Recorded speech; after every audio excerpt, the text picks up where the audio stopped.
Guys, I am Neetu Nigam. Welcome to my channel Success with Nigam Institute. आज हम देखेंगे विवाह marriage topic हमारा चल रहा है। इसमें हम ट्राइबल मैरिज के बचे हुए पार्ट्स एंड हिंदू मैरिज को कवर करेंगे। तो चलिए आगे का पार्ट देखते हैं। शाली विवाह। पुरुष का अपनी पत्नी की बहन से विवाह करने को ही शाली विवाह कहलाता है। यह भी दो प्रकार का होता है, सीमित शाली विवाह और असीमित शाली विवाह। इस तरह के विवाह में एक व्यक्ति अपनी पत्नी की मृत्यु के पश्चात उसकी दूसरी बहन से विवाह करता है, जैसे राजस्थान के भील और मध्य भारत की हो में पाया जाता है। अब इससे क्वेश्चन बनता है कि राजस्थान के भील जनजातियों में किस प्रकार की विवाह प्रचलित है? तो सीमित शाली विवाह। यह सीमित शाली विवाह कहाँ पाया जाता है? तो राजस्थान की भील और मध्य भारत की हो जनजातियों में। असीमित शाली विवाह, इसमें व्यक्ति परिवार की सबसे बड़ी लड़की से विवाह करता है और उस परिवार की सभी बहनें अपने आप उसकी पत्नियां बन जाती है, जैसे टोडा और खस जनजातियां। ऐसी कौन सी परंपरा है जहां परिवार की सभी बहनें अपने आप उस व्यक्ति की पत्नियां बन जाती है जब वो परिवार की सबसे बड़ी बेटी से विवाह करता है? वो प्रथा कहलाती है असीमित शाली विवाह। यह टोडा और खस जनजाति में पाई जाती है। नेक्स्ट है आपका सोरल पॉलीगैनी विवाह। ये एक पुरुष का कई बहनों के साथ विवाह सोरल पॉलीगैनी मैरिज कहलाता है। बही विवाह का तात्पर्य यह है कि एक व्यक्ति जिस समूह का सदस्य है उससे बाहर जाकर विवाह करे। हिंदुओं में बही विवाह प्रचलित है। बही विवाह के नियम के अनुसार एक व्यक्ति अपने गोत्र, शवप्रवर और शवपिंड में विवाह नहीं कर सकता है। जनजातियों में भी इसी प्रकार की प्रथा प्रचलित है, जिसे टोटम के नाम से जाना जाता है। एक टोटम को मानने वाले आपस में विवाह नहीं करते हैं। खासी जनजाति में भी इस नियम को तोड़ना सर्वनाश के बराबर माना जाता है। लूसा या कुकी जनजाति में मुख्यतः टोटम बही विवाह पाया जाता है। कर्नाटक और मैसूर के बहन की लड़की के साथ विवाह शुभ माना जाता है। अब यह भी क्वेश्चन बनता है कि कहाँ पर बहन की लड़की के साथ विवाह करना शुभ माना जाता है? तो कर्नाटक और मैसूर में। हिंदुओं को परंपरागत रूप से एक गोत्र, प्रवर, शवपिंड में विवाह करने की मनाही है, किंतु हिंदू अधिनियम 1955 हिंदू विवाह अधिनियम कब स्टार्ट हुआ? तो 1955। इसके अंतर्गत शवपिंड, माता की ओर से 3 और पिता की ओर से 5 पीढ़ी के बीच विवाह निषेध कर दिया गया है। अर्थात शवपिंड को कानून में शामिल कर इन दोनों को बाहर कर दिया गया है। तो क्वेश्चन ये बनता है कि बही विवाह में हिंदू विवाह अधिनियम के तहत क्या माना गया है? शवपिंड कितने? तो माता की ओर से 3 और पिता की ओर से 5 पीढ़ी माना जाता है। अब है बही विवाह के कारण। वेस्टर्न मार्ग के अनुसार बही विवाह का मुख्य उद्देश्य निकट के रिश्तेदारों के बीच यौन संबंध स्थापित करने से रोकना होता है। अब हम देखेंगे अंतःविवाह। अंतःविवाह इस नियम के अनुसार एक व्यक्ति अपने समूह के भीतर ही विवाह करने की अनुमति देती है। इसका मतलब ये है कि व्यक्ति अपनी जाति, उपजाति और सांस्कृतिक समूह से है। यह प्रथा हिंदू जाति, टोडा और भीलों में पाई जाती है।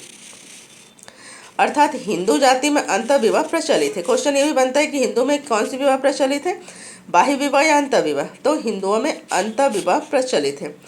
जाति व्यवस्था के अंतर्गत जाति के सदस्यों से अपेक्षा की जाती है कि अपनी जाति के अंतर्गत विवाह करें, लेकिन इसके साथ ही इसमें बही विवाह की अपेक्षा भी की जाती है। यानी बही विवाह के जो नियम से उसकी भी अपेक्षा की जाती है कि वो माता के 3 और पिता के 5 पीढ़ी तक में शादी न करें, लेकिन इसके साथ ही साथ बही विवाह का भी पालन करें। वो अपने निकट संबंधियों अर्थात गोत्र, शवप्रवर, शवपिंड के बीच विवाह न करें। भारत में अंतःविवाह प्रचलित है। अंतःविवाह का कारण क्या है? प्रजाति मिश्रण पर रोक, सांस्कृतिक विभिन्नता, जन्म का महत्व, अपरिचित रोगों से भय, पड़ोसी जनजातियों में जादू टोने का भय, अब शिक्षा, यातायात के साधनों का अभाव, मुसलमानों का आक्रमण, बाल विवाह और व्यावसायिक ज्ञान की सुरक्षा।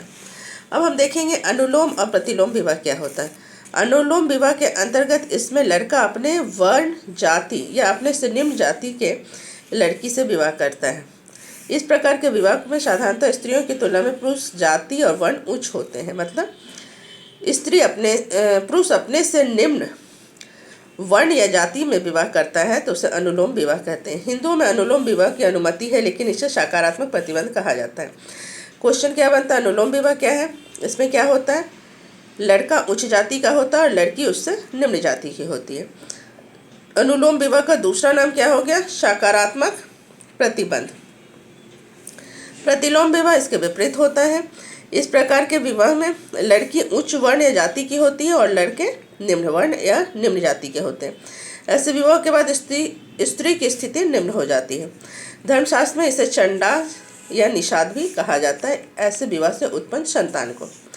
हिंदू विवाह अधिनियम, वैधता अधिनियम 1949। ये क्वेश्चन बनता है, हिंदू विवाह वैधता अधिनियम कब चालू हुआ? 1949। और हिंदू विवाह अधिनियम 1955। इन दोनों के अनुसार अनुलोम विवाह और प्रतिलोम विवाह दोनों के विवाह को वैध माना गया है। क्वेश्चन ये भी बनता है, अनुलोम और प्रतिलोम विवाह को किसके द्वारा वैध माना गया है? तो हिंदू विवाह वैधता अधिनियम और हिंदू विवाह अधिनियम के द्वारा इसे वैध माना गया है। अब ग्राम बही विवाह, उत्तर भारत में गांव में इस प्रकार की विवाह प्रथा पाई जाती है और इस प्रकार के विवाह में खेरा बही विवाह के नाम से जाना जाता है। यह दिल्ली और पंजाब के आसपास पाया जाता है। गोल या एकरा गांव के लोग अपनी कन्या के विवाह कस्बों के लोगों के साथ कर देते हैं, किंतु उनके लड़कों के लिए कस्बे वाले अपनी कन्या नहीं देते। ऐसी स्थिति में विवाह का एक क्षेत्र निर्धारित करना पड़ता है, जिसे गोल या एकरा कहते हैं। दत्तक विवाह, इस प्रकार के विवाह में दामाद को छोटेपन से गोद ले लिया जाता है और फिर बाद में जब वो पुत्री के विवाह समय उससे ही अपनी पुत्री का विवाह समय आने पर कर देते हैं। यह प्रथा जापान में पाई जाती है। इस तरह क्वेश्चंस पूछे जाते हैं कि इस प्रकार की विवाह कहाँ पाई जाती है। अब हम देखेंगे जनजाति विवाह। जनजातियों में विवाह सामान्यतः एक वैध अनुबंध है, जबकि धार्मिक संस्कार नहीं है। हिंदुओं में विवाह क्या है? एक धार्मिक संस्कार है। तो क्वेश्चन बनता है, जनजातियों में विवाह क्या है? एक वैध अनुबंध है। हिंदू में विवाह के अनेक रूप प्रचलित है। पहला है परिविच्छा विवाह। इस प्रकार के विवाह में लड़के या लड़की को विवाह के पूर्व कुछ समय स्वतंत्र छोड़ दिया जाता है। यदि दोनों का स्वभाव एक दूसरे के अनुरूप होता है तो विवाह कर दिया जाता है। यदि दोनों स्वभाव प्रतिकूल पाया जाता है तो लड़का लड़की के पिता को हर्जाना देकर संबंध से मुक्त हो जाता है। लेकिन अगर लड़की गर्भवती हो जाती है तो यह विवाह करना अनिवार्य होता है। इस प्रकार का विवाह कुकी, जैनत्य और दारलोक जनजातियों में पाया जाता है। हरण विवाह, इस प्रकार के विवाह में कन्या का हरण करके उसके साथ विवाह किया जाता है। मैकलेन का मत है कि उद्विकाशीय क्रम में विवाह का सर्वप्रथम तरीका हरण विवाह ही था। अब ये क्वेश्चन हो सकता है कि उद्विकास क्रम में विवाह का सर्वप्रथम तरीका हरण था, किसने माना है? मैकलेनन ने। इस प्रकार के विवाह नागा, भील, गोंड, मुंड, खरिया, संथाल, बिरहोर, भूमिज बिहार में पाया जाता है। बुस्मैन लोगों में अभिनायकात्मक हरण विवाह पाया जाता है। अफ्रीका की बहिमा जनजाति में रस्सा कस्सी विवाह पाया जाता है। ये क्वेश्चन कई बार पूछा जा चुका है। रस्सा कस्सी विवाह कहाँ पाया जाता है? तो अफ्रीका की बहिमा जनजाति में रस्सा कस्सी विवाह पाया जाता है। हो लोग हरण विवाह को ऊपर टिप्पी कहते हैं। गोंड लोग हरण विवाह को पोली ओथोर कहते हैं। खरिया और बिहोर जनजाति में लड़का उत्सव तथा सार्वजनिक स्थल पर जिस लड़की से विवाह करना चाहता है उसके ललाट पर तेल मिश्रित सिंदूर लगा देता है। नेक्स्ट है परीक्षा विवाह। इस प्रकार के विवाह में एक पुरुष के साहस और शौर्य की परीक्षा होती है, जिसमें खरा उतरने पर समूह में किसी भी कन्या से विवाह कर सकता है। इस प्रकार का विवाह गुजरात के भील, खासी, लामडा, कोमचे जनजातियों में पाया जाता है। भील लोग परीक्षा विवाह को गोल गधोरो कहते हैं। खासी लोग परीक्षा विवाह को लुइया सुइया कहते हैं। लंबाडा लोग परीक्षा विवाह को मांगा मंडन कहते हैं। अफ्रीकन जनजाति में अधिक से अधिक नरमुंड लटकाने वाले को बहादुर समझा जाता है। ब्रिटिश गयाने की अवावक जनजाति में चलती हुई नाव से निशाना लगाते हैं। क्रय विवाह, इस प्रकार के विवाह में वधु मूल्य चुकाना पड़ता है, यानी क्रय द्वारा वधु को प्राप्त किया जाता है। कई समाजों में यह मूल्य सिर्फ दिखावे के लिए किया जाता है, उससे अधिक धन दूल्हे को दहेज के रूप में दे दिया जाता है। भारत के लगभग सभी जनजातियों में वधु मूल्य पाया जाता है। थारू और भील में भी तीर कमान देकर वधु को प्राप्त किया जाता है। हब हाउस, जिन्सबर्ग और हिलर ने 434 जनजातियों का अध्ययन किया था, जिसमें से 330 में वधु मूल्य की प्रथा पाया। मॉर्डॉक ने 50% समाजों में इस प्रथा का प्रचलन का उल्लेख किया है। सेवा विवाह, वधु मूल्य को चुकाने के लिए एक तरीका यह भी है कि दामाद अपने सास ससुर की सेवा करे और उसके बदले में उसकी पुत्री को पत्नी के रूप में प्राप्त करे। यह प्रथा गौंड, बैंगा, बिरहोर, चुकची, युकाधी, दित्याशा तथा किरचौप में पाई जाती है। गोंड लोग ऐसे व्यक्ति को लामानाई कहते हैं। बैंगा लोग ऐसे व्यक्ति को लामसेनाई गैरमा कहते हैं। विनिमय विवाह, कुछ परिवार में वधु मूल्य से बचने के लिए दो परिवार आपस में स्त्री का लेन देन कर लेते हैं। यह प्रथा ओशम की खासी को छोड़कर लगभग सभी जनजातियों में पाया जाता है। पूछा जा सकता है, विनिमय विवाह कौन सी ऐसी जनजाति जिसमें नहीं पाई जाती है? तो ओशम की खासी जनजाति में। इस विवाह को आटा साटा विवाह भी कहते हैं। विनिमय विवाह को क्या कहते हैं? आटा साटा विवाह भी कहते हैं और दूध लौटावा विवाह भी कहते हैं। गौंड लोग विनिमय विवाह को दूध लौटावा विवाह कहते हैं। नेक्स्ट टॉपिक है सह पलायन विवाह। युवक युवती की सहमति से इस विवाह को सह पलायन विवाह कहते हैं। यह विवाह बिहार की हो और राजस्थान की भील जनजातियों में पाया जाता है। इसे राजी खुशी विवाह भी कहते हैं। क्वेश्चन बनता है राजी खुशी विवाह किस जनजातियों में पाया जाता है? तो बिहार की हो और राजस्थान की भील जनजाति में। दूसरा क्वेश्चन बनता है कि राजी खुशी विवाह किस विवाह को कहा जाता है? तो सह पलायन विवाह को कहा जाता है। हठ विवाह, इस प्रकार के विवाह में लड़की जिस व्यक्ति से विवाह करना चाहती है उसके घर पर जबरन जाकर रहने लगती है और उसे उस समय तक वहाँ अपमान भी सहन करना पड़ता है जब तक लड़के के माता पिता उसे बहू के रूप में स्वीकार न करें। इस प्रकार का विवाह बिरहोर, हु, उराव, कमार तथा मुंडा लोगों में पाया जाता है। हो ऐसे विवाह को अनादर कहते हैं। ओराव ऐसे विवाह को निबोलक कहते हैं। कमार ऐसे विवाह को पैठ और चारू घुसपैठ कहते हैं। झगड़ा विवाह मध्य प्रदेश की नतारा जनजातियों में पाया जाता है। झगड़ा विवाह किस में पाया जाता है? तो मध्य प्रदेश की नतारा जनजातियों में। पाटो विवाह, जनजातीय समाज में तलाकशुदा स्त्रियों को फिर से विवाह करने की अनुमति होती है। ऐसे विवाह के लिए वर द्वारा वधू के पूर्व पति को आधा मूल्य चुकाना पड़ता है, तो इसे पाटो विवाह कहते हैं। यह मध्य प्रदेश की कोरकू जनजाति में पाया जाता है। पाटो विवाह किसके कौन जनजाति में पाया जाता है? तो मध्य प्रदेश की कोरकू जनजातियों में पाया जाता है, जिसमें तलाकशुदा स्त्री फिर से विवाह कर सकती है उसके पति का मूल्य चुकाने के बाद। युवा गृह जनजातियों में बहुत ही फेमस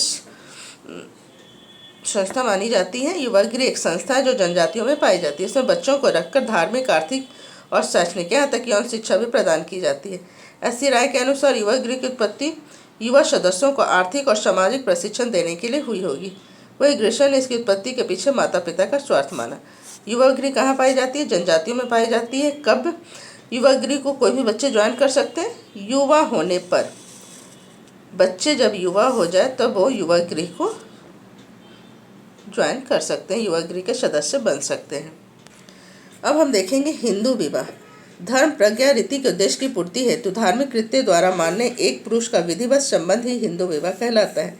इसको परिभाषित करते हुए वासुदेव शरण अग्रवाल ने कहा है कि स्त्री और पुरुष दोनों नदी के दो तटबंध हैं, दोनों के बीच विवाह की जीवनधारा प्रवाहित होती है। मेघातिथि के अनुसार विवाह कन्या को स्त्री बनने के लिए एक निश्चित क्रम में की जाने वाली अनेक विधियों में संपन्न होने वाला पानी ग्रहण संस्कार है। हिंदू विवाह यौन संबंधों को प्राथमिकता न देकर धार्मिक कृत्यों को महत्व देता है। विवाह मनुष्य को एक कर्मशील प्राणी बनने में योगदान देता है। हिंदू विवाह संस्कार के रूप में हिंदू जीवन में अस्थायित्व प्रदान करता है। इसीलिए पी.एन. प्रभु ने हिंदू विवाह को एक धार्मिक संस्कार माना है। Doctor KM. कपारिया ने हिंदू विवाह के 3 उद्देश्य बताए हैं: धर्म, प्रज्ञा और रीति। धर्म, प्रजा और रीति। तो हिंदू विवाह क्या है? तो हिंदू विवाह एक धार्मिक संस्कार है और हिंदू विवाह में 3 चीज को महत्वों को लेते हुए विवाह को मान्य किया गया है। धर्म पहले नंबर पे, दूसरे नंबर पे प्रजा यानी संतान पालन और तीसरा रीति यानी यौन इच्छा।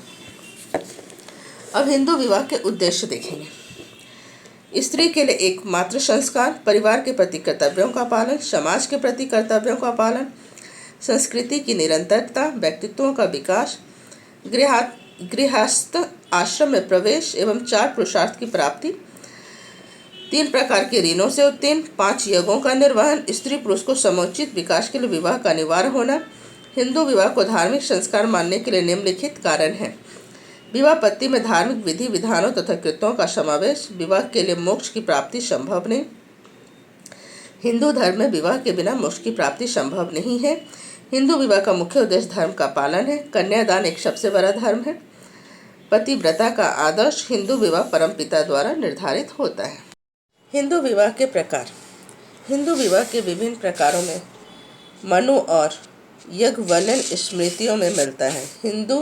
मनु ने हिंदू विवाह को 8 प्रकार बताए। मनु के अनुसार हिंदू विवाह के 8 प्रकार हैं: ब्रह्म विवाह, आर्ष विवाह, देव विवाह, प्रजापत्य विवाह। इन 4 विवाह को धार्मिक माना गया है और असुर, राक्षस, गंधर्व व पैशाच इन चारों को अधार्मिक माना गया है।